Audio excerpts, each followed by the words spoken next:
Assalomu alaykum aziz do'stlar, kanalimizga xush kelibsiz. Kanalimizda mehmon bo'lsangiz, kanalimizga obuna bo'lishni unutmang. Markaziy bank tomonidan belgilangan xorijiy valyutalarni O'zbek so'miga nisbatan 2026-yil 25-iyun kuni uchun amal qiladigan qiymatini e'lon qildi. Unga Telefonlar yomg'iri Anjirpayda mega aksiya boshlandi. Endi Rossiyadan O'zbekistonga pul o'tkazib, zamonaviy smartfonlarni yutib olish imkoniyatiga ega bo'ling.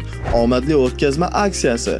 Har $100 naqd pul o'tkazmasi uchun sizga bitta anjir beriladi. Qanchalik ko'p anjir yig'sangiz, yutish imkoniyatingiz ham shunchalik oshadi. Aksiya davomida 15 dona Samsung Galaxy A07 o'ynaladi. Har 10 kunda jonli efir orqali g'oliblar aniqlanadi. Random dasturi orqali 5 nafardan g'olib tanlanadi. Referal marafon ham sizni kutmoqda. Do'stlaringizni Anjirpayga taklif qiling.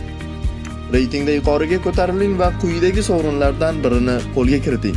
iPhone 13, Samsung Galaxy A37, Redmi Note 15 Pro. Aksiya muddati 24-maydan 24-iyungacha. Anjirpay bilan pul o'tkazing, do'stlaringizni taklif qiling va telefonlar yomg'irida siz ham g'olib bo'ling.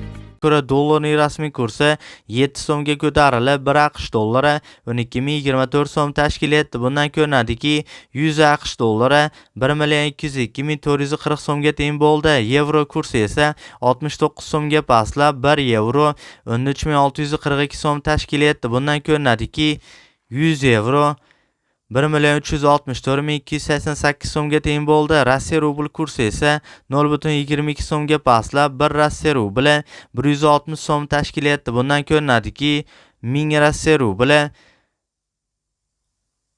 160.410 so'mga teng bo'ldi. Qozoq tangasi esa 0.02 so'mga ko'tarilib, 1 qozoq tangasi 24 so'm tashkil etdi. Bundan ko'rinadiki, 1000 qozoq tangasi 24.690 so'mga teng bo'ldi. Eslatib o'tamiz, O'zbekistondagi har kunlik dollar, yevro, rubl hamda qozoq tanga kurslarini kuzatib borishni istasangiz, kanalimizga obuna bo'lib, qo'ng'iroqcha tugmachasini bosib qo'yishni unutmang. E'tiboringiz uchun alohida kattakon rahmat.